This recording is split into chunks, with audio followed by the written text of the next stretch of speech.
ask you a question. How many of you have ever felt like either your mother or your father didn't want you? Was there evidence? Like either they gave you up when you were babies, or you never saw them once they broke up. They left home and never looked back. Or did you ever have a mother or father make you feel like they wished you had never been born?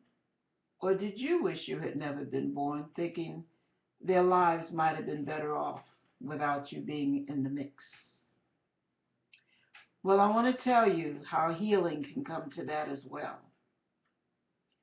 When I was young, both my parents got married for the sake of the child, moi. And as a result, there were already issues because they didn't get married for the love of each other. They got married out of responsibility. And one of the things that caused problems was the love my mother really thought she wasn't getting from my father. She resented seeing the love that I got from my father. And there really was a lot of family disputes and issues. You know how families have their issues. And it caused a strain in me and my mother's relationship. I wanted her to love me. I wanted her to want me.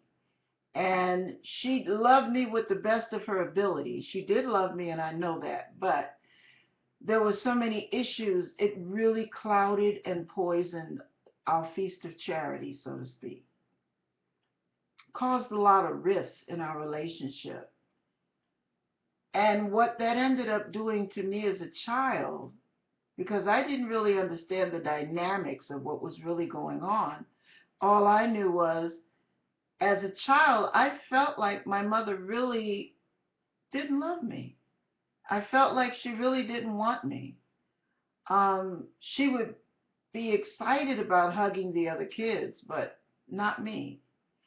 And it was really obvious. She would almost hug me out of duty and cringe while she was doing it. You know, children see a lot more than adults realize. And I began to, well, let's say the little self-esteem that I may have had just kind of blew up in smoke. So I grew up feeling very insecure, very unworthy, wishing I hadn't been born, wondering for years what was wrong with me. And as a result, I ended up stuttering because I was also made fun of in school. You know how that goes. But let me tell you, I really thank God for the love of my father because it really helped me draw close to God as a father. And I was able to be as transparent as I could. I mean, there's just nobody I can be as honest with as I can be with my Heavenly Father. And in real life, before my father passed away, he was the only human being I could be as honest with as well. Because I knew no matter what I said, no matter what I did, no matter what I had become, he would love me unconditionally. And he always told me so, which was quite reassuring. My mother told me she loved me as well, but I always felt like there were too many reservations for me to really bask in that one. You know what I mean? You know how that feels. So, what ended up happening was I began to develop a level of anger. Hurt and anger just started accumulating in leaps and bounds, and I had no idea how off I was becoming. But I would go off in classrooms, the kids would make me mad or hurt my feelings and make me mad.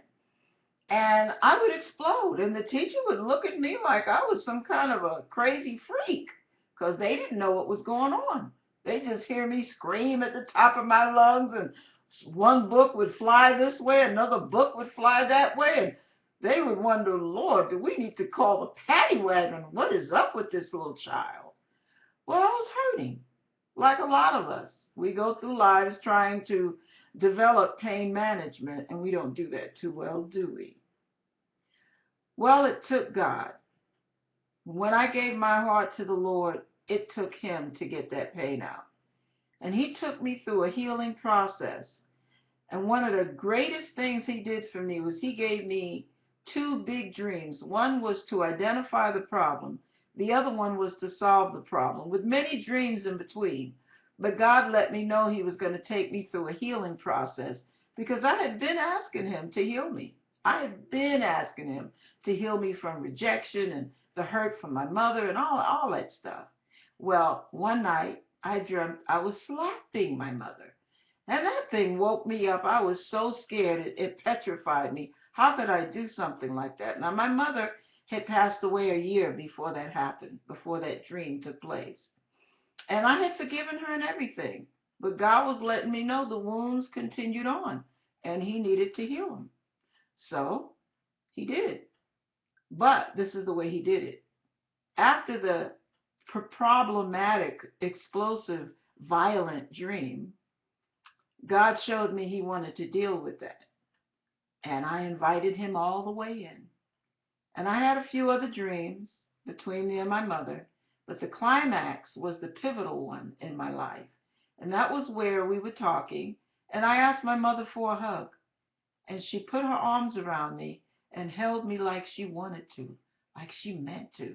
And it was like a dam broke inside of me, and I cried and I said, "Oh, Mama, this was all I ever wanted from you." Only God can heal like that. I never had issues with my mother since. Isn't that beautiful? God's healing, so thorough.